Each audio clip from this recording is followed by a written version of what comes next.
ధరణి news జనం కోసం నిజం కోసం సామాన్య గొంతుక.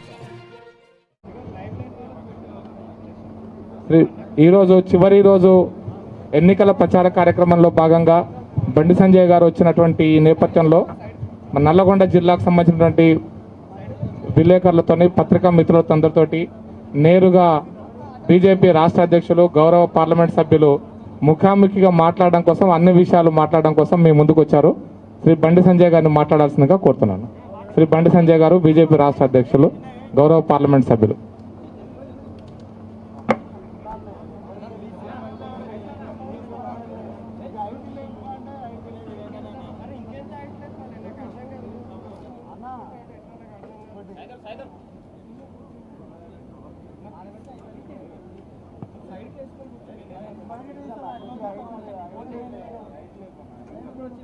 స్టార్ట్ చేయనా?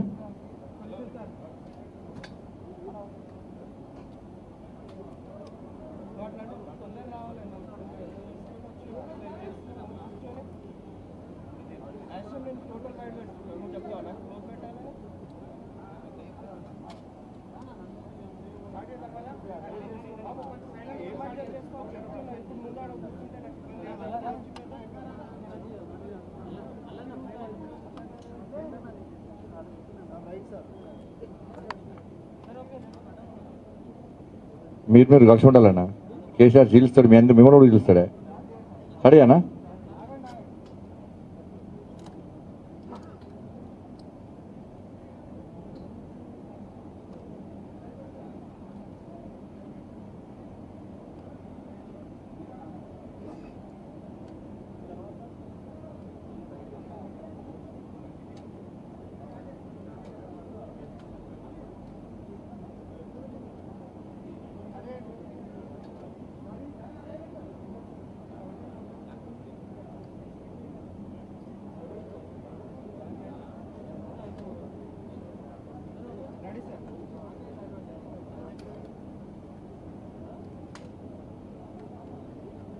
పాత్రికేయ మిత్రులందరికీ నమస్కారం.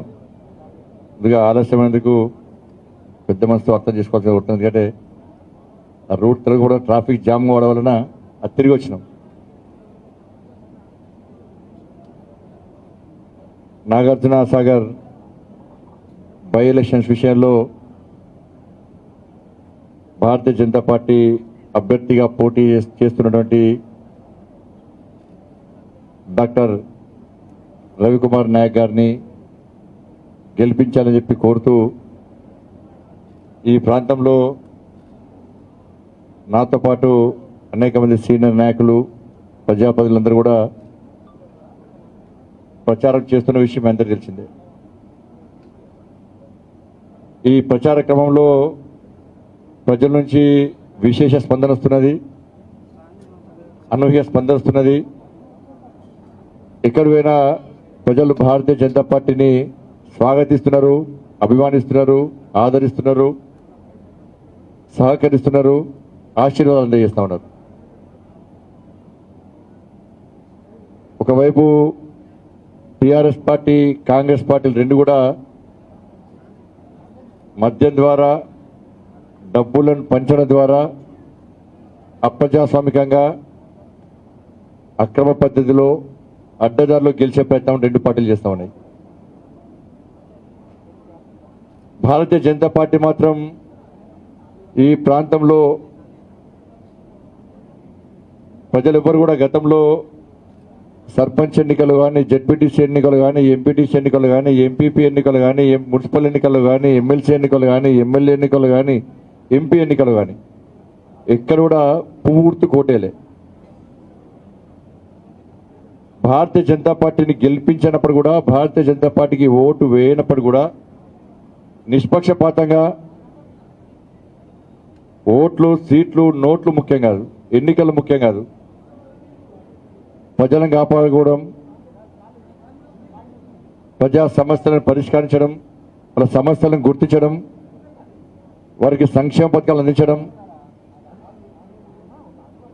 వారిని కాపాడే ప్రయత్నం చేయడమే లక్ష్యంగా భారతీయ జనతా పార్టీ దేశవ్యాప్తంగా పనిచేస్తున్నది. దానిలో భాగంగా తెలంగాణ రాష్ట్రం కూడా అదే పందాన్ని కొనసాగిస్తున్నాం. అదేవిధంగా ఈ ప్రాంత అభివృద్ధికి సహకరిస్తున్నాం.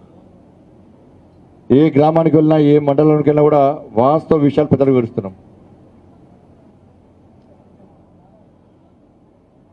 ఇవాళ ప్రజలు ఎవరు అభివృద్ధి వైపు ఉన్నారు, ఎవరు ఏ వైపు ఉన్నారో ఇలా ప్రచార స్థలం చూస్తే ఏర్పడుతున్నది.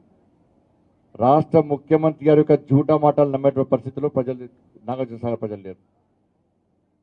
ఎందుకంటే ఈ ప్రాంతము పూర్తిగా ఈ నియోజకవర్గము రైతుల నియోజకవర్గం. 80-90% ఈ ప్రాంతంలో రైతులు ఉన్నారు. తెలంగాణ రాష్ట్రంలో రైతులను ఆదుకోవాలనే ఉద్దేశంతో ముఖ్యంగా ఈ ప్రాంతంలో రైతు సోదరులు ఉన్నారు కాబట్టి, రైతు కుటుంబాలు కాబట్టి వాళ్ళు కూడా గుర్తించాల్సిన అవసరం ఉంది. వాళ్ళ రాష్ట్రంలో ఎరువుల ఫ్యాక్టరీని తెరిపించింది రామగుండంలో కేంద్ర ప్రభుత్వం. నీమ్ కోటెడ్ ఎరువులు ఇచ్చేది కేంద్ర ప్రభుత్వం. సాగర్లో ఉన్నటువంటి రైతు సోదరులు గుర్తించాల్సిన అవసరం ఉంది. కాంగ్రెస్ పార్టీ ఫ్యాక్టరీని మూసేసింది. బీజేపీ ప్రభుత్వం, నరేంద్ర మోడీ గారి ప్రభుత్వం ఈ ఫ్యాక్టరీని తెరిచింది. గతంలో ఎరువుల కోసం రైతులు క్యూలో నిలబడేవాళ్ళు. అలాంటి ఇబ్బంది లేకుండా వాళ్ళ కేంద్ర ప్రభుత్వం సహకరిస్తే రాష్ట్ర ముఖ్యమంత్రికి అసలు సోయలేదు. ఇది తెలిసే వరకు కూడా తెరుస్తానో సోయలేదు. ఇప్పుడు నేనే పుడింగిని, నేనే ఓడిసినా, నేనే వీకినా అని చెప్పి ఇవాళ ఆయన గొప్పలు చెప్పుకునే ప్రయత్నం చేస్తున్నాడు. దాని గురించి అని తెలియదు లేదు వాస్తవాన్ని. మా కిషన్ రెడ్డి గారు, మా వివేక్ గారు, గతంలో వివేక్ గారు, దాంతోపాటు వెంకటస్వామి గారు అనేక సందర్భాల్లో ఈ విషయంలో ప్రత్యేక చొరవ తీసుకొని దీన్ని ప్రారంభించే ప్రయత్నం చేస్తే గతంలో కాంగ్రెస్ పార్టీ సహకరించలే. తిరిగి వివేక్ గారి చొరవతో ఇవాళ కేంద్ర ప్రభుత్వము సహకరిస్తే ఇలా ఆయనే గొప్పగా చెప్పుకునే ప్రయత్నం టీఆర్ఎస్ పార్టీ చేస్తూ ఉన్నది. మేము ఎరువుల ఫ్యాక్టరీ మేము తెలిసినాం, ఏం చేస్తామంటున్నాడు ఈయన. ఇక్కడి గురించి పట్టించుకోవడం, అక్కడెక్కడో ఆ పక్క రాష్ట్రం గురించి పట్టించుకుంటాడు. మరి నిజాం షుగర్ ఫ్యాక్టరీని రాష్ట్ర ముఖ్యమంత్రి ఎందుకు చేస్తాడో ఒకసారి చెప్పాల్సిన అవసరం ఉంది. పక్క రాష్ట్రం సమస్యలు పక్క పెట్టు, నీ ఏడుపు నువ్వు ఏడు. ఫస్ట్ నీ ఏడుపు నువ్వు ఏడకుండా పక్క రాష్ట్రంలో ఏమో చేస్తున్నారు, నేను ఆడబోయి మద్దతు చెప్తా. నిజాం షుగర్ ఫ్యాక్టరీ ఎందుకు తెస్తున్నాడో రాష్ట్ర ముఖ్యమంత్రి స్పష్టం చేయాలి. నిన్న వచ్చి కోతలు కోసేది చెప్పిందే చెప్తాడు. మన గతంలో ఏం చెప్పాడు మనకు అదే చెప్తాడు, అరిగిపోయిన అధికారు లెక్క. అది విని విని అబద్ధాలు ఈ నోరు గారు తాటి మట్ట అని చెప్పి ప్రజలకు అర్థమైనా కూడా ప్రజలకు అర్థమైందనే విషయాన్ని రాష్ట్ర ముఖ్యమంత్రికి అర్థమైతలేదు. నేను సవాల్ చేస్తా, తుపాక్ ఎన్నికల్లో సవాల్ చేస్తే తోక ముడిచి పారిపోయాడు రాష్ట్ర ముఖ్యమంత్రి. ఇదే నాగార్జునసాగర్ ఎన్నికల్లో మొన్ననే ఎన్నికల్లో ప్రచారానికి వచ్చినప్పుడు నేను సవాల్ చేసిన రాష్ట్ర ముఖ్యమంత్రిని, ఈ నాగార్జునసాగర్ నియోజకవర్గానికి కేంద్ర ప్రభుత్వము, ముఖ్యంగా నల్లగొండ ఉమ్మడి జిల్లాకు కేంద్ర ప్రభుత్వము ఇక్కడ అధికారం లేకుండా, మా ఓటు లేకుండా ఎన్ని కోట్ల రూపాయలు ఏ పథకానికి ఇచ్చిందో పూర్తి వివరాలు అందజేసింది. నేను నువ్వేం చేసినావో ఈ నాగార్జునసాగర్ నియోజకవర్గానికి చెప్పు.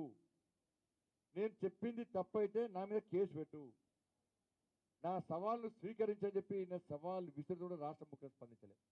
సరే, కనీసం నా ముఖ్యమంత్రి బహిరంగ సభకు వచ్చిండు, వాటి గురించి ప్రస్తావిస్తాడంటే మళ్ళీ గవే అలా అనుకుంటా గుర్తు చేసుకొని కూర్చుంటా, మళ్ళీ గవే మాటలు, జూటా మాటలు, నోరు చేస్తే అబద్ధాలు.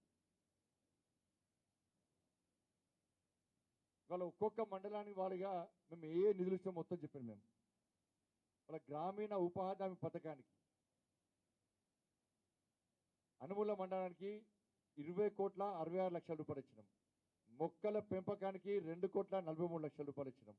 మరుగుదొడ్ల నిర్మాణానికి 1,82,00,000 ఇచ్చినాం. ఆర్థిక సంఘం నిధులు ఈ కేవలం అనుమూల మండలానికే 8,58,00,000 రూపాయలు ఇచ్చినాం. పూర్తిగా ఈ మండలానికి 33,49,00,000 రూపాయలు ఇచ్చినాం. ఇక్కడ గుర్రంపోడు మండలానికి ఉపాధి హామీ పథకానికి 44,15,00,000 రూపాయలు ఇచ్చినాం. మొక్కల పెంపకానికి 10,60,00,000 రూపాయలు ఇచ్చినాం. మరుగుదొడ్ల నిర్మాణానికి 2,17,00,000 రూపాయలు ఇచ్చినాం. ఆర్థిక సంఘం నిధులు 13,26,00,000 ఇచ్చినాం. మొత్తం 70,24,00,000 రూపాయలు ఇచ్చినాం. ఇది మళ్ళీ మీకు పంపిస్తాను. దాంతోపాటు మడుగులపల్లెకు 33,41,00,000 రూపాయలు ఉపాధి హామీ పథకానికి ఇచ్చినాం. మొక్కల పెంపకానికి 4,39,00,000 రూపాయలు ఇచ్చినాం. మరుగుదొడ్ల నిర్మాణానికి 1,92,00,000 రూపాయలు ఇచ్చినాం. ఆర్థిక సంఘ నిధులు 12,60,00,000 రూపాయలు ఇచ్చినాం. మొత్తం 52,36,00,000 రూపాయలు ఇచ్చినాం. పెదవురగ్ర మండలానికి ఉపాధి హామీ పథకానికి 46,87,00,000 రూపాయలు ఇచ్చినాం. మొక్కల పెంపకానికి 17,73,00,000 రూపాయలు ఇచ్చినాం. మరుగుదొడ్ల నిర్మాణానికి 2,23,00,000 రూపాయలు ఇచ్చినాం. ఆర్థిక సంఘం నిధులు 11,40,00,000 ఇచ్చినాం. మొత్తం 72,24,00,000 ఇచ్చినాం. త్రిపురారం మండలానికి ఉపాధి హామీ పథకానికి 32,20,00,000 ఇచ్చినాం. మొక్కల పెంపకానికి 4,01,00,000 రూపాయలు ఇచ్చినాం. మరుగుదొడ్ల నిర్మాణానికి 3,53,00,000 రూపాయలు ఇచ్చినాం. ఆర్థిక సంఘం నిధులు 13,96,00,000 రూపాయలు ఇచ్చినాం. మొత్తం 53,70,00,000 ఇచ్చినాం. తిరుమలగిరి సాగర్కు తిరుమలగిరి మండలానికి ఉపాధి హామీ పథకానికి 35,72,00,000 రూపాయలు ఇచ్చినాం. మొక్కల పెంపకానికి 4,68,00,000 ఇచ్చినాం. మరుగుదొడ్ల నిర్మాణానికి 3,14,00,000 రూపాయలు ఇచ్చినాం. ఆర్థిక సంఘం నిధులు 12,80,00,000 రూపాయలు ఇచ్చినాం. మొత్తం 56,36,00,000 రూపాయలు ఇచ్చినాం. 56,34,00,000 రూపాయలు ఇచ్చినాం. నిడమనూరు మండలానికి 37,22,00,000 ఉపాధి హామీ పథకానికి ఇచ్చినాం. మొక్కల పెంపకానికి 5,76,00,000 రూపాయలు ఇచ్చినాం. మరుగుదొడ్ల నిర్మాణానికి 3,42,00,000 రూపాయలు ఇచ్చినాం. ఆర్థిక సంఘం నిధులు 13,72,00,000 ఇచ్చినాం. మొత్తం 60,12,00,000 వాళ్ళ నిడమనూరు మండలానికి ఇచ్చినాం. ఇలా మొత్తం ఇచ్చింది ఉపాధి హామీ పథకానికి మొత్తం ఈ ప్రాంతానికి ఇచ్చింది 250,29,00,000 ఇచ్చినాం. మొక్కల పెంపకానికి 43,60,00,000 రూపాయలు ఇచ్చినాం. మరుగుదొడ్ల నిర్మాణానికి 18,20,00,000 రూపాయలు ఇచ్చినాం. ఆర్థిక సంఘం నిధులు 86,36,00,000 ఇచ్చినాం. మొత్తము కేవలం ఈ 4 పథకాలకు ఈ ప్రాంతానికి కేవలం 4 పథకాలు మాత్రమే ఈ ప్రాంతానికి ఇచ్చింది ఎంత అంటే 398,54,00,000 రూపాయలు ఇచ్చినాం.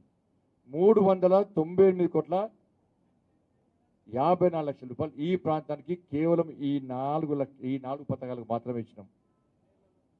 ఈ 4 సంవత్సరాల్లో పిఎం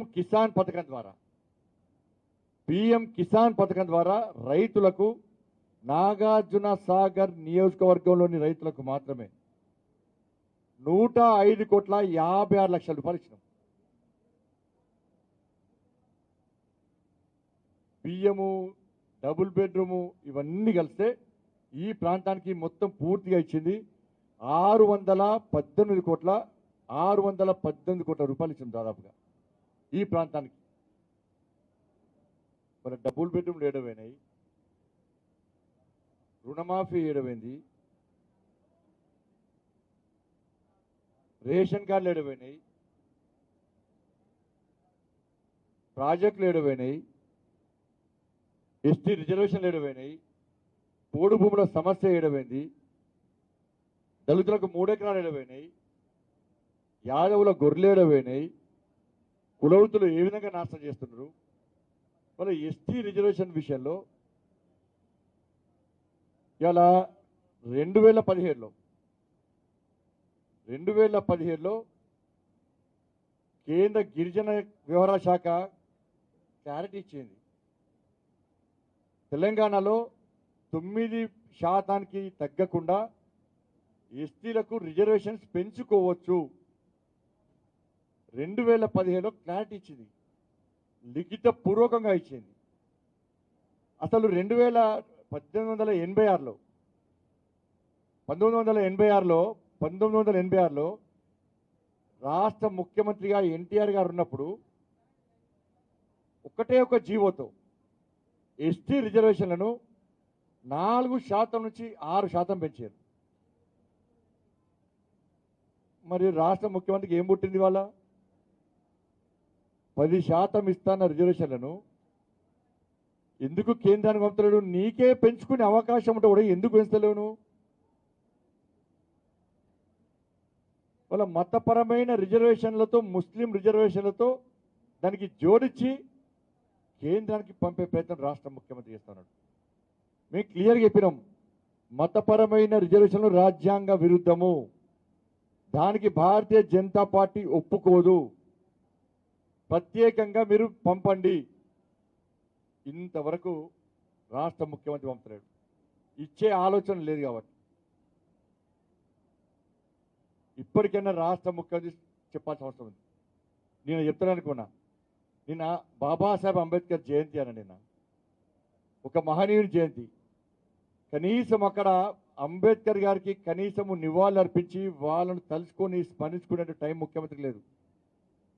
వీడికి వచ్చి గంట సేపు అక్కడ ఫామ్ హౌస్ అక్కడ కూర్చున్నాడు. అక్కడ మరి ఏం చేసాడు? అక్కడ ఇక్కడ పబ్లిక్ వస్తాలని చెప్పి అక్కడ కూర్చున్నాడు, ఫామ్ హౌస్లో టైం పాస్ చేసిండు. ముఖ్యమంత్రికి బాబాసాహెబ్ అంబేద్కర్ గారికి నివాళులు ఇచ్చే పరిస్థితి టైం లేదు ముఖ్యమంత్రికి. అసలు ముఖ్యమంత్రి షెడ్యూల్ ఇంతవరకు ఇవ్వలే. దేశంలో ఏ రాష్ట్ర ముఖ్యమంత్రి అయినా రోజువారీ షెడ్యూల్ ఒకటి ఉంటుంది. ఇలా ఏడిపోతున్నా, ఏ టైంకి ఏడిపోతున్నా అని సెక్యూరిటీ పాపం. ఈ రాష్ట్ర ముఖ్యమంత్రి తోపు గారు కదా పాపం, ప్రజల ఆధారాన్ని చూడకుండా వ్యక్తి కదా అయినా పాపం. ఇలా షెడ్యూల్ లేదు. ఈ 6 సంవత్సరాల నుంచి నేను అన్నా, అరే ఈ 6 సంవత్సరాల నుంచి నీ షెడ్యూల్ ఏదో చెప్పాలా, రోజువారీ షెడ్యూల్ ప్రకటించేవాళ్ళ ఏం చేస్తావు? అక్కడ అంబేద్కర్ గారి నివాళులు ఇప్పించే టైం లేదు. వీడికి వచ్చి గంట సేపు టైం వేస్ట్ చేసిండు. కనీసం ఉన్న బహిరంగ సభ, కనీసం ఆ మహనీయునికి ఆ వేదిక ద్వారా, కనీసం ఆ మహనీయుని చరిత్రని నోటి ద్వారా ముత్యాలు రాలుతాయా నువ్వు మీరు చెప్తే నోటి నుంచి? ఒక్కసారి నా మహనీయునికి చెప్పినవను. ఎందుకింత అహంకారం? ఏమైంది? దళితులకు 3 ఎకరాల భూమి, దళితుని ముఖ్యమంత్రి చేస్తాను, ఏమైంది? అంటే ఏ దళితుడు కూడా ముఖ్యమంత్రిగా బాధ్యతలు చేపట్టే అర్హత లేదా, స్థాయి లేదా?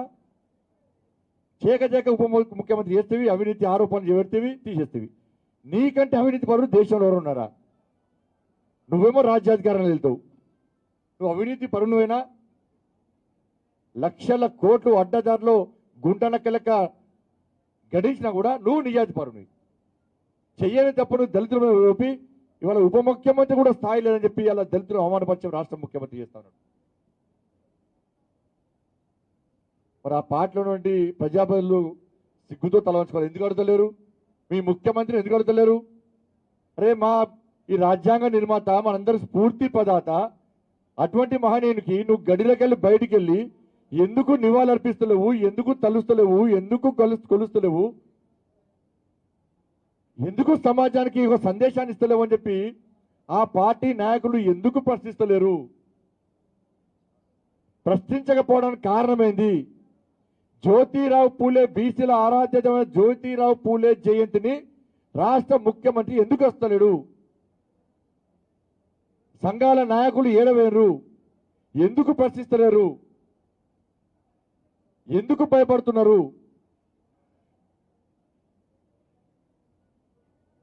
యాదవులకు బర్లు గొర్రెలు లాంటివి ఏడవా? ఎందుకు ఇస్తలేవు? ఎన్నికలు రాగానే రెండోసారి మళ్ళీ గొర్రెలు బర్రెలు ఇస్తాడు పోతాడు.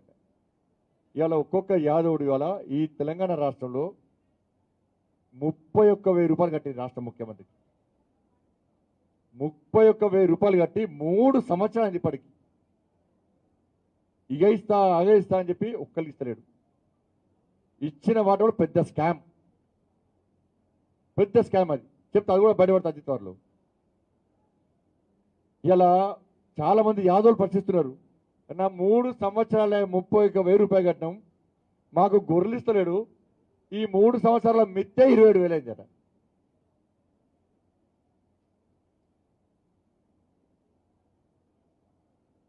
నేను అన్నాడట, ఒక మంత్రి వచ్చాట, ముఖ్యమంత్రి అడిగినట యూనిట్ల రేట్లు పెంచాలన్నట. ముఖ్యమంత్రి అడుగుతున్నాడు కేసీఆర్ను, యూనిట్ల రేట్లు పెంచితే నాగార్జున సార్లు జరిగేది అదే పాపం. ఆయన అన్నాడు, తెలంగాణలో కాంగ్రెస్ చక్కగా ఉంటే గులాబీ జెండా ఎగిరేదా అని రాష్ట్ర ముఖ్యమంత్రి అన్నాడు. నేను ఆయన ఏమనుకుంటాడు, కాంగ్రెస్ ఎగరాలే, మేము ఎగరాలే.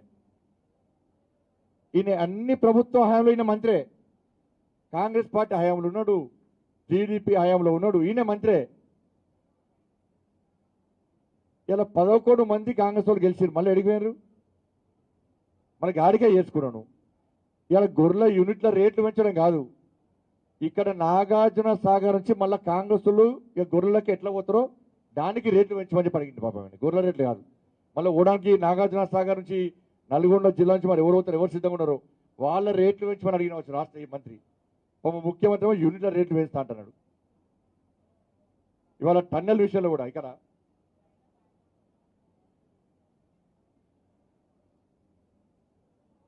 ఎస్ఎల్బిసి టన్నెల్ విషయంలో కుర్చేసుకొని కూర్చున్నాను గతంలో అన్నాడు. నేను కుర్చేసుకొని ఈయనే కూర్చుంటా, కుర్చేసుకొని ఈయనే కూర్చొని పూర్తి చేస్తాడు. మళ్ళీ నిన్న కదన్నాడు 15 రోజులు ఈయనే ఉంటాడట, దర్బారు పెడతాడట. సారు దర్బారు పెడతాను ఎవరు కూడా. సార్కు నాగార్జున సాగర్ ప్రజలకు తెలుసు, కేసీఆర్ సార్కు బార్ గురించి తెలుసు, కానీ దర్బార్ గురించి తెలియని విషయం వాళ్ళకి తెలుసు. కానీ ఈ విషయం ముఖ్యమంత్రి తెలియదు. ఈయన దర్బార్ పెడతాడు. మరి ఇన్ని రోజులు ఏం చేయాలి? 15 రోజులు కుర్చీ చేసుకొని కూర్చొని అభివృద్ధి చేస్తాను రాష్ట్ర ముఖ్యమంత్రి. అంటే ఇన్ని సంవత్సరాలుగా ఈ ప్రాంతాన్ని అభివృద్ధి చేయలేదు, నేను నిర్లక్ష్యం చేసిన అని చెప్పి రాష్ట్ర ముఖ్యమంత్రి ఒప్పుకున్నట్టే కదా. మరి ఇన్ని రోజులు అభివృద్ధి అయిన ముఖ్యమంత్రికి ఈ ప్రాంత ప్రజలు ఎందుకు ఓటేయాలి?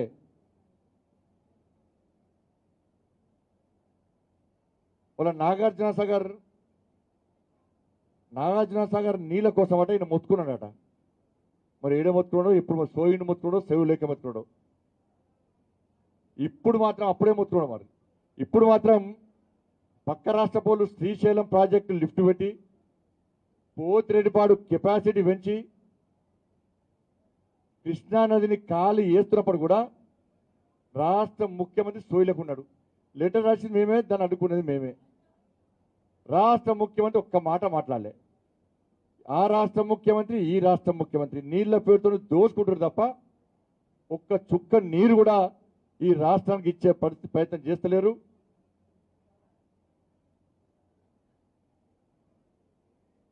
వాళ్ళ సాగర్ల తెలంగాణ వాటా ఎంత? 34%, 66% ఆంధ్ర ప్రాంతం. అంటే రాష్ట్ర ముఖ్యమంత్రి రాష్ట్ర ప్రజల మీద రాష్ట్రాన్ని బాగు చేయాలని ఆలోచన రాష్ట్ర ముఖ్యమంత్రి లేదు. మొట్టమొదటి నుంచి ఒప్పందం ప్రకారము 2 రాష్ట్రాల మధ్య ఒప్పందం నుంచే, జలాల ఒప్పందం నుంచే ఈ రాష్ట్ర ముఖ్యమంత్రి తెలంగాణ రాష్ట్రానికి అన్యాయం చేస్తూ దేనికోసం తెలంగాణ రాష్ట్రాన్ని సాధించుకున్నామో దానికి భిన్నంగా వివరిస్తున్నారు రాష్ట్ర ముఖ్యమంత్రి. జలాల విషయంలో కానీ, నీళ్ల విషయంలో కానీ, నిధుల విషయంలో కానీ, నియామకాల విషయంలో కానీ ప్రతి విషయంలో తెలంగాణ రాష్ట్రానికి అన్యాయం చేస్తున్నాడు. నిన్న ముఖ్యమంత్రి మీటింగ్ పెడితే నేను అనుకున్నా నా సాగర్ గురించి, సాగర్ అభివృద్ధి గురించి మాట్లాడతారు కావచ్చని.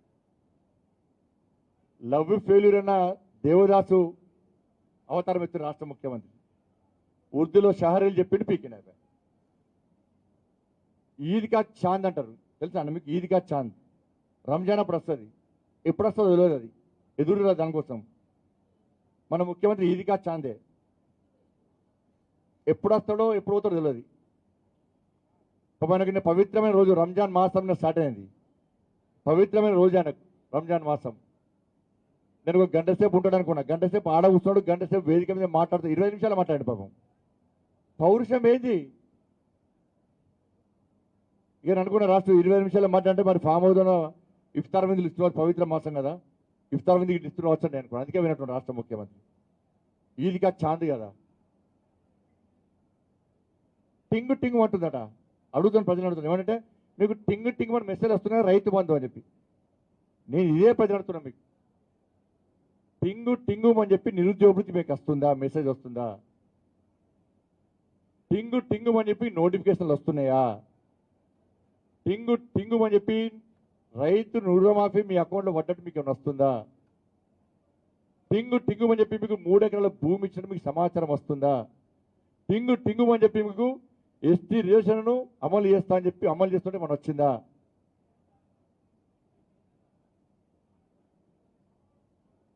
కాబట్టి వాస్తవ విషయాల ప్రజలు ఆలోచిస్తున్నారు. ఎవరు ఏంది, ఎవరు అభివృద్ధి చేస్తున్నారు?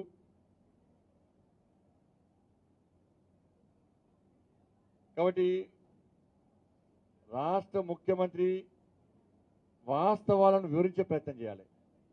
జోష్ తగ్గింది రాష్ట్ర ముఖ్యమంత్రి కూడా.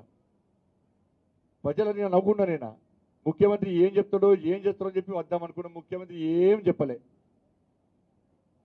గదే తల నరుకుంటున్నాడు.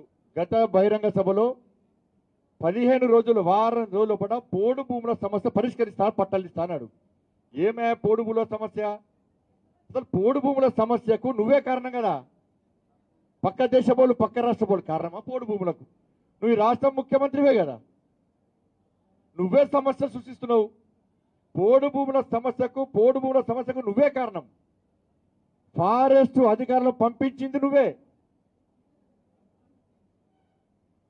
మమ్మల్ని మోసం చేయకని చెప్పి ఆదివాసీ గిరిజనులు పేదలు అందరూ అడిగితే వాళ్ళ మీద పోలీసుల ద్వారా కేసులు పెట్టించేది నువ్వే. ఇంకా సమస్య ఎక్కడిది? నువ్వే సమస్య. మళ్ళీ ఈయన సమస్యలు పరిష్కరిస్తా అంటాడు.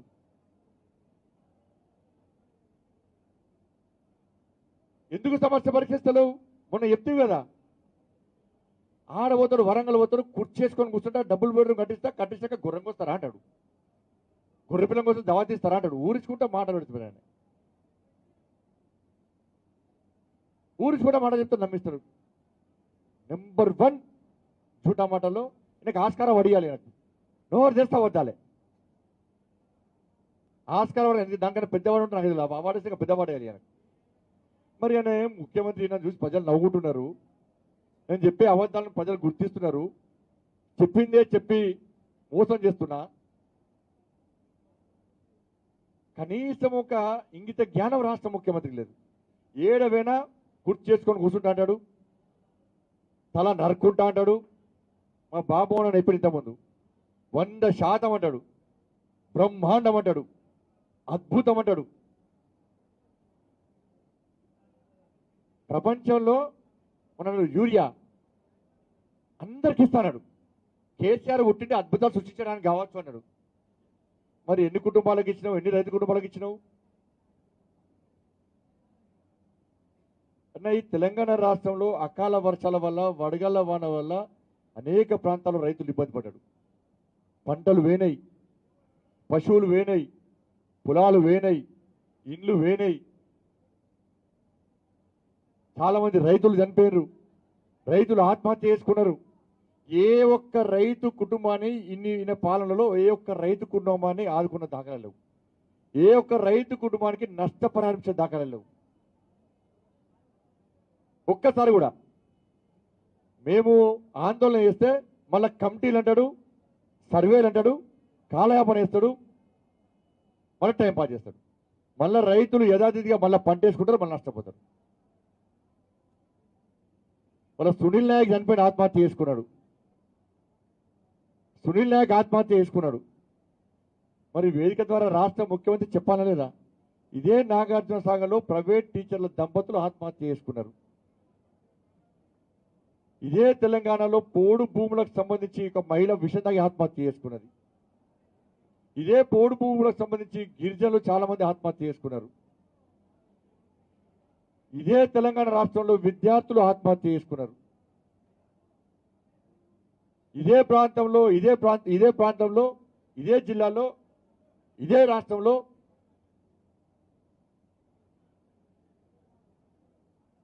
యువకులు ఆత్మహత్య చేసుకున్నారు. నోటిఫికేషన్లు వెంటనే ఇస్తాడు. 70 నోటిఫికేషన్లు. ప్రతిసారి మేము సూచన సలహాలు ఇస్తే కేంద్రం ఏం చేసింది అన్నాడు. కేంద్రము నాగార్జున సాగర్ ఏం చేసిందో పూర్తి వివరాలు నేను అందించిన. కేంద్రము నాగార్జున సాగర్కు ఏం చేసిందో పూర్తి వివరాలు అందించిన. అతి త్వరలో తెలంగాణ రాష్ట్రానికి కేంద్రం ఏం తెచ్చిందో పూర్తి వివరాలు బయటపెడతాం మేము. మరి తెలంగాణ రాష్ట్రానికి నువ్వేం బికినావు, నువ్వేం చేసినావు చెప్పాల్సిన బాధ్యత రాష్ట్ర ముఖ్యమంత్రి మీద ఉంది. ఏమనంటే కేంద్రం ఏం చేసింది అంటాడు.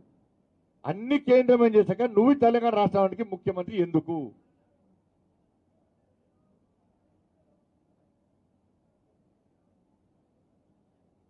నువ్వు ఏం పొడగడానికి తెలంగాణ రాష్ట్ర ముఖ్యమంత్రిగా ఉన్నావు?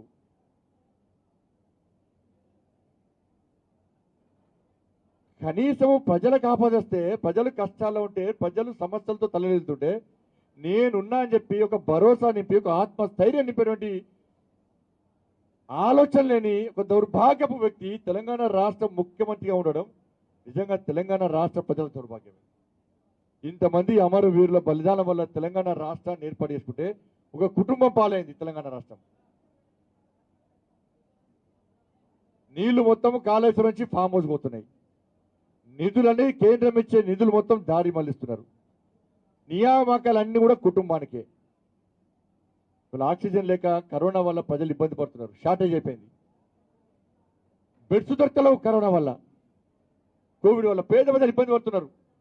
ఏ హాస్పిటల్లో, ప్రైవేట్ హాస్పిటల్లో బెడ్స్ లేవు, ప్రభుత్వ ఆసుపత్రిలో బెడ్స్ లేవు. ఎంతమందికి కరోనా వ్యాపించింది ప్రభుత్వం లెక్కలు తప్పు చెప్తున్నది. మరణాల సంఖ్యను కూడా తక్కువ చేసి చూపెడుతున్నది. ప్రజలకు జాగ్రత్త చెప్తలేరు. కనీసం రాష్ట్ర ముఖ్యమంత్రి ఇప్పటికీ రాష్ట్ర ముఖ్యమంత్రి కరోనా వ్యాక్సిన్ వేసుకోండి, తీసుకోండి, మీ ప్రాణాలు కాపాడని చెప్పి చెప్పాల్సిన బాధ్యత రాష్ట్ర ముఖ్యమంత్రికి ఉందా లేదా? నువ్వు ఎవరి కోసం ఉన్నావు తెలంగాణ రాష్ట్ర ముఖ్యమంత్రిగా?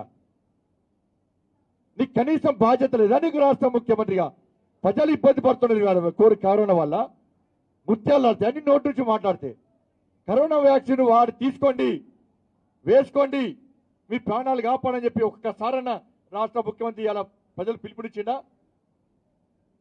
సిగ్గు లేకుండా ఫోటోలు పెట్టుకుంటారు రాష్ట్ర ముఖ్యమంత్రి వ్యాక్సినేషన్ సెంటర్ దగ్గర.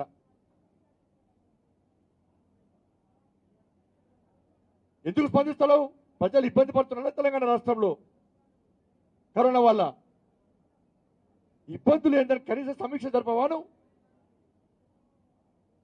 ఆసుపత్రుల యజమానితో కనీస సమీక్ష జరపవాను, ప్రభుత్వ ఆసుపత్రులు కనీస సౌకర్యం కల్పించవాను. కోవిడ్ మహమ్మారి తీవ్రంగా ఉన్నటువంటి తెలంగాణ రాష్ట్రంలో కేంద్రం నిధులు ఇచ్చింది తెలంగాణ రాష్ట్రానికి. కేంద్రం తెలంగాణ రాష్ట్రాన్ని అనుకున్నది. కేంద్రం ఇచ్చిన జేబులు నింపుకున్నారు. వీళ్ళ కుటుంబం మొత్తం కోవిడ్ అప్పుడు అనేక కంపెనీలకు, అనేక రియల్ ఎస్టేట్ వ్యాపారులకు, వీళ్ళకు ఫోన్ వేసి బెదిరించారు. చందాలు ఇవ్వండి, చందాలు ఇవ్వండి అని చెప్పి కోట్ల రూపాయలు దండుకున్నారు వీళ్ళు. వాళ్ళ చాలా మంది నిరుపేద ప్రజలు కోవిడ్ వస్తే ప్రాణాలు కోల్పోయారు. తప్పుడు లెక్కలతో ప్రజలు నమ్మించే ప్రయత్నం చేశారు. మళ్ళీ ఇప్పుడు అదే పరిస్థితి. ఇదే సాగర్లో నేను బహిరంగ సభ ఒక సమావేశానికి పోతే 8 మంది అలాగా కోవిడ్ వ్యాక్సిన్కి ఇబ్బంది పడుతున్నాం. కోవిడ్ వ్యాక్సిన్కు మేము అక్కడ పోలేక ఇబ్బంది పడుతున్నాం. మా ప్రాంతంలో ప్రభుత్వం ఆదుకునే ప్రయత్నం చేస్తలేదు. అసలు వ్యాక్సిన్ అంటే మాకు తెలియదు. ఈ రాష్ట్ర ముఖ్యమంత్రి ఎంత సోయి లేకుండానంటే భారత్ బయోటెక్ తెలంగాణ రాష్ట్రంలో ఉంది.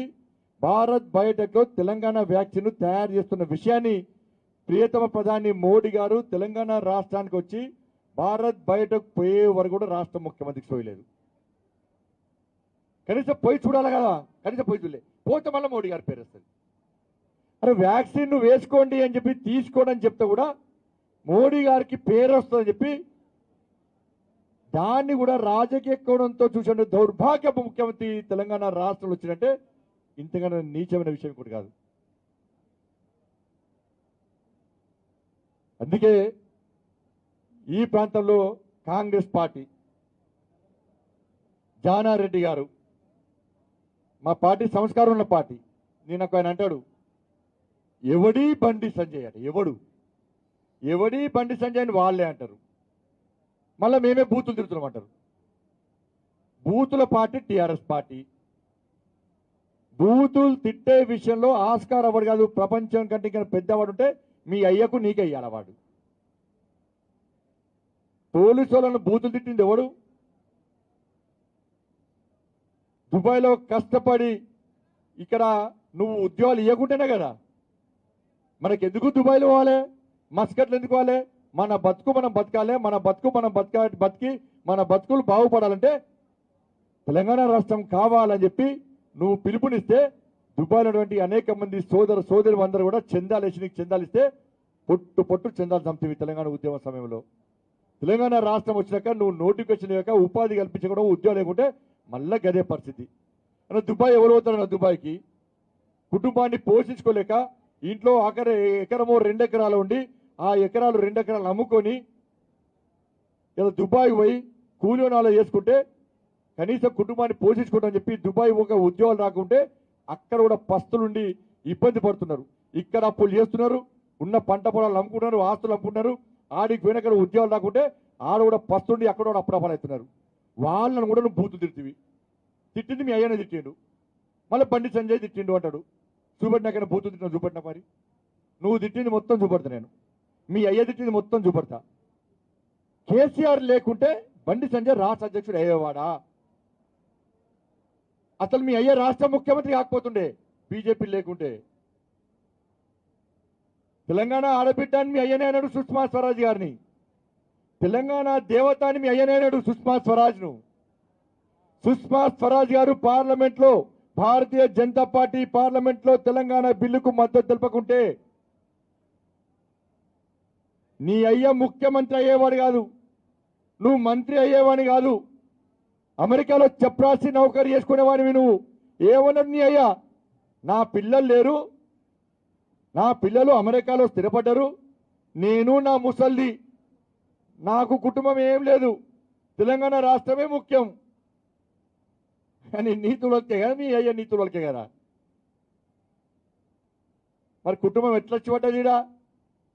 నీ కుటుంబం ఏం త్యాగం చేసిందని నేను అంటున్నా.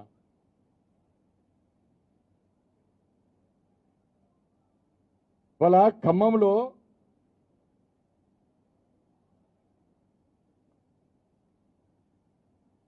ఈయన దీక్ష చేస్తే నిమ్మరసం ఇచ్చిండు పాపం.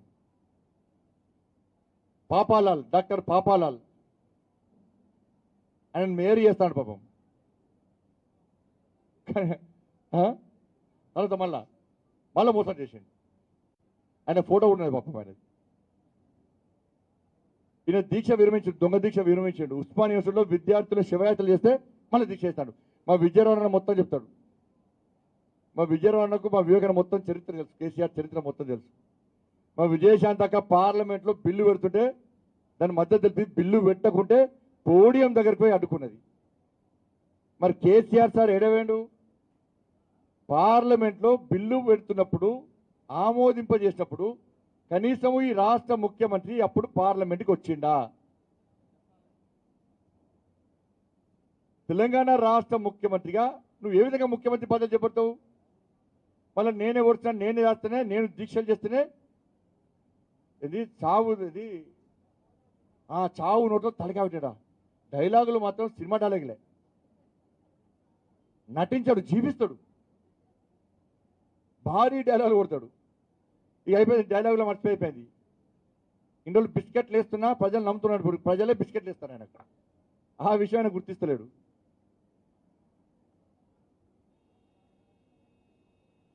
ప్రతిసారి ప్రజలు మోసం చేయడం. హుజూర్నగర్లో గవ్వే హామీలు ఇస్తాడు, దుబ్బాకలో గవ్వే హామీలు ఇస్తాడు, ఎక్కడ ఎన్నికలు జరిగినా గవ్వే హామీలు ఇస్తాడు.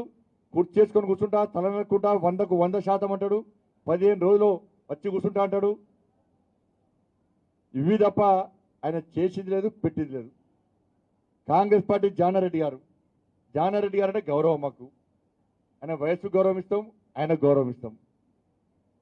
కానీ జానారెడ్డి గారు 7 సార్లు మీకు అవకాశం ఇచ్చారు నాగార్జున సాగర్ ప్రజలు. నీకు అవకాశం ఇచ్చి నువ్వు ఏం చేయలేకుండానే మళ్ళీ టీఆర్ఎస్లకు అవకాశం ఇచ్చారు. నేను గ్రామానికి పోతే, మండలం పోతే, గ్రామానికి పోతే జానారెడ్డి గారు చేసుకోలేకున్నాను అని చెప్పన్నారు. చలకుర్తిలో ఆ స్కూల్లో పందులు కుక్కలు ఇప్పుడు పాపం కింద ఆడుతున్నాయి. ఆడ లైట్లు దానికి. నువ్వు చదువుకున్న స్కూల్నే జానారెడ్డి సార్ బాగు చేయాలి. జానారెడ్డి నగరం పెట్టుకుంటా, పేరు పెట్టుకుంటే దాన్ని కూడా ఏం చేయాలి? జానారెడ్డి నాయకత్వం పాపం అంతకుముందు ప్రేమ పిలుచుకుందరట. తండాలెక్కనే ఉన్నాయి, ఎక్కడ కనీస సౌకర్యాలు, కనీసం నీళ్ళు ఒకరికి తండాలలో. వీళ్ళేమో మేము గ్రామ పంచాయతీ చేస్తామంటే గ్రామ పంచాయతీ నిధులు ఇచ్చినావా? నిధులు ఇచ్చినావా నువ్వేమన్నా? వీళ్ళు నిధి ఇవ్వాలని మొత్తం నిర్లక్ష్యం చేసిండు. అందుకే ప్రజలు 7 సార్లు ఇస్తేనే అవకాశం ఇస్తేనే చేయలేదు. వాళ్ళకి ఇస్తే అవకాశం ఇస్తే వాళ్ళు చేయలేదు, వీళ్ళకి ఇస్తే వీళ్ళు చేయలేదు. అందుకే ప్రజలు మార్పు కోరుకుంటున్నారు. ఇవాళ రవీందర్ నాయక్ చదువుకున్న వ్యక్తి, ఒక యువకుడు, పేదల కష్టాలు తెలిసిన వ్యక్తి, పేద కుటుంబం తెలిసిన వ్యక్తి. అందుకే నాగార్జున సాగర్లో భారతీయ జనతా పార్టీ డాక్టర్ రవీందర్ నాయక్ను రవి నాయక్ను ఈరోజు భారతీయ జనతా పార్టీకి అభ్యర్థిగా ప్రకటించింది. ఈ నాగార్జున సాగర్లో జరిగేది పెద్దలకు పేదలకు జరుగుతున్న యుద్ధం.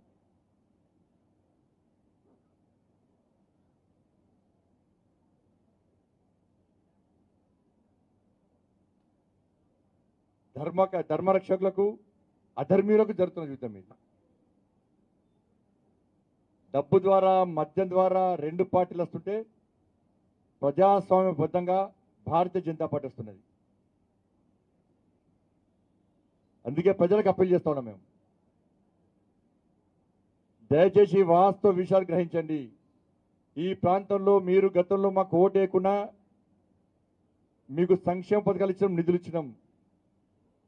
మీ సమస్యలు తెలిసిన వ్యక్తి రవి నాయక్ను భారీ మెజార్టీతో గెలిపించండి. కేంద్రం ద్వారా ఇంకా నిధులు తీసుకొస్తాం, అధిక నిధులు తీసుకొస్తాం. టీఆర్ఎస్ పార్టీ కాంగ్రెస్ పార్టీ మోసపూరితమైన విధానంతో ఇద్దరు కలిసి మీ దగ్గరికి వస్తున్నారు. ఈ పార్టీ కాంగ్రెస్ పార్టీకి ఓటేస్తే వీళ్ళు వేది మన టీఆర్ఎస్ పార్టీకే. టీఆర్ఎస్ పార్టీ కాంగ్రెస్ పార్టీ కలిసి పోటీ చేస్తున్నారు, వీడిపోయినట్టుగా నటిస్తున్నారు. మనం కొట్లాడుకుందాం, బీజేపీని అడ్డుకుందాం. అయితే నువ్వు గెలువు, అయితే నేను గెలుస్తా. నువ్వు నన్ను తిట్టు, నేను నిన్ను తీస్తా. ఇద్దరు కలిసి ఆడుతున్నారు. మొన్న చెప్పిన అందుకే నేను నాగార్జున సాగర్లో సాగర సమరం జరుగుతుంది అనుకున్నా. ఈ రెండు పార్టీలను చూస్తుంటే సాగర సమరం కాదు, సాగర సంగమ సినిమా నడుస్తుంది. ఇక్కడ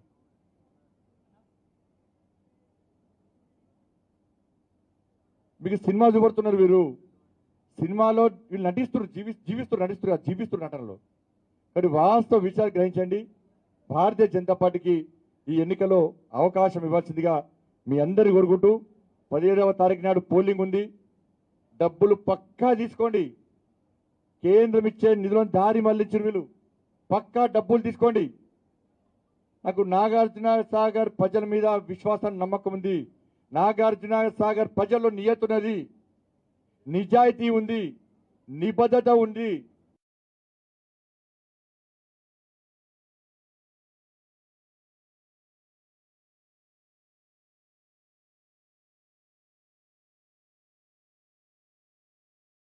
డబ్బు మళ్ళీ తిరిగి మీకు ఇస్తున్నారు.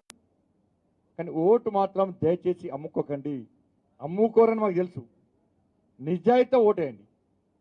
మీకు ఎవరు నిధులు ఇచ్చిండ్రు, ఈ ప్రాంతానికి ఎవరు అభివృద్ధి చేసిండ్రు, మీరు ఓటు వేయకుండా ఇన్ని కోట్ల రూపాయల నిధులు ఎవరు ఇచ్చిరో ఒక్కసారి పెద్ద మనసు అర్థం చేసుకొని భారతీయ జనతా పార్టీ అభ్యర్థిని పువ్వు గుర్తు మీద ఓటు వేసి గెలిపించాల్సిందిగా అందరికీ విజ్ఞప్తి చేస్తా ఉన్నాను.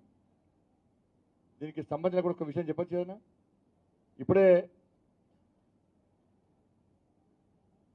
మున్సిపల్ కార్పొరేషన్ మున్సిపల్ ఎన్నికలకు సంబంధించి నోటిఫికేషన్ ఇప్పుడే విడుదలైంది. 30న పోలింగు, మే 3న ఫలితాలు. మున్సిపల్ కార్పొరేషన్ ఎన్నికల్లో ఎట్టి పరిస్థితుల్లో భారతీయ జనతా పార్టీ పూర్తి స్థాయిలో గెలవబోతున్నది. రాష్ట్ర ముఖ్యమంత్రి గారు ఇప్పటికే సర్వే చేయించుకున్నాడు. ఏ సర్వే చేసినా కూడా అన్ని ప్రాంతాల్లో, అన్ని మున్సిపాలిటీ, అన్ని కార్పొరేషన్లో బీజేపీ అని వస్తున్న విషయాన్ని రాష్ట్ర ముఖ్యమంత్రి గుర్తించాడు. పాపం ఎన్నికలను మెల్లంగా పోస్ట్పోన్ చేద్దాం ప్లాన్ చేసిండు. కానీ కాలే ఆయనతోని. మళ్ళా కోవిడ్ ఉందని చెప్పి పోస్ట్పోన్ చేద్దాం ప్రయత్నం చేశాడు, కాలే. ముఖ్యమంత్రి భయపడుతున్నాడు. భయపెట్టడానికి కూడా ఈ ప్రాంత ప్రజలు సిద్ధంగా ఉన్నారు. మున్సిపల్లో కానీ కార్పొరేషన్లో కానీ పూర్తి స్థాయిలో కేంద్ర నిధుల ద్వారా మాత్రమే అభివృద్ధి జరిగిన విషయాన్ని అన్ని మున్సిపాలిటీ, అన్ని కార్పొరేషన్లో ప్రజలు గుర్తిస్తున్నారు, గమనిస్తున్నారు. కాబట్టి municipal notification Bharatiya Janata party స్వాగతిస్తున్నది. ఎట్టి పరిస్థితుల్లో ఈ ఎన్నికల్లో భారతీయ జనతా పార్టీ అన్ని స్థానాల్లో, అన్ని ప్రాంతాల్లో పూర్తి స్థాయిలో మేము గెలవబోతామని చెప్పి నమ్మకంతో ఈరోజు దాన్ని స్వాగతిస్తా ఉన్నాం. ధన్యవాదాలు.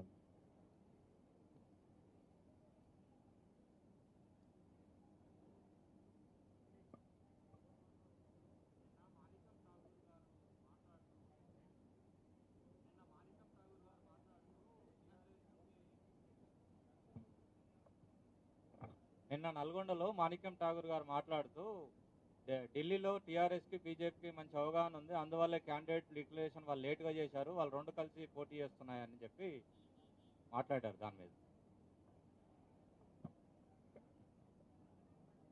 తెలంగాణ రాష్ట్రం మీద తెలియదు. ప్రజలందరేమో బీజేపీ ప్లాన్ ప్రకారము వ్యూహాత్మకంగా సరైన టైంలో సరైన నిర్ణయము సరైన పద్ధతిలో తీసుకుంది అని చెప్పి ప్రజలందరూ ఆలోచిస్తున్నారు. ఆయనకు ఆలోచన లేదు. జానారెడ్డి గారు నాగార్జున సాగర్లో ఏ పార్టీ నుంచి పోటీ చేయాలో నిర్ణయించుకోవడానికి వారం రోజులు పట్టింది. ఆయనకు ఇటు మాకు ఫోన్ చేసే అటు లీక్ చేసే, అటు వాళ్ళకు ఫోన్ చేసే ఇటు లీక్ చేసే. మరి ఎవరు కలిసి పోటీ చేస్తున్నట్టు ఇప్పుడు ప్రజలు తెలియదా? మీరన్నా గెలవండి, మేమన్నా గెలుస్తాం. మీరు మమ్మల్ని తిట్టాలి, మేము మిమ్మల్ని తిట్టాలి. బీజేపీని మాత్రం ఏమన్నా లేస్తుంది పార్టీ. బీజేపీ తిడితే మళ్ళీ ప్రజలు చైతన్యమవుతున్నారు. ప్రజలు తెలిసి ఎవరు కలిసి పోటీ ఇస్తున్నారు, ఎవరు కలిసి పనిచేస్తున్నారు. కాంగ్రెస్లో గెలిచిన వాళ్ళు ఏడవేరు, మరి ఏ పార్టీకి వేరు? ఆ పార్టీకి వేరు. ప్రజలు అదే అంటున్నారు. మళ్ళీ వీళ్ళకి ఓటేస్తే మళ్ళీ వీళ్ళు వాళ్ళు కలిసి ఉంటారు, వీళ్ళే పంపిస్తారు. ఇలా వాళ్ళ పార్టీ నాయకుడే టీఆర్ఎస్ పార్టీతో కుమ్మక్కని మేము చెప్పలే, వాళ్ళే చెప్తున్నారు. మేము చెప్పలే. రూపాయికారు ఒప్పందం మా నాయకులు కుదుర్చుకోవడం వాళ్ళే అనుకుంటారు. మేము కాదు చెప్పింది. Thanks for watching this video. Please like, share and subscribe to Dharani TV.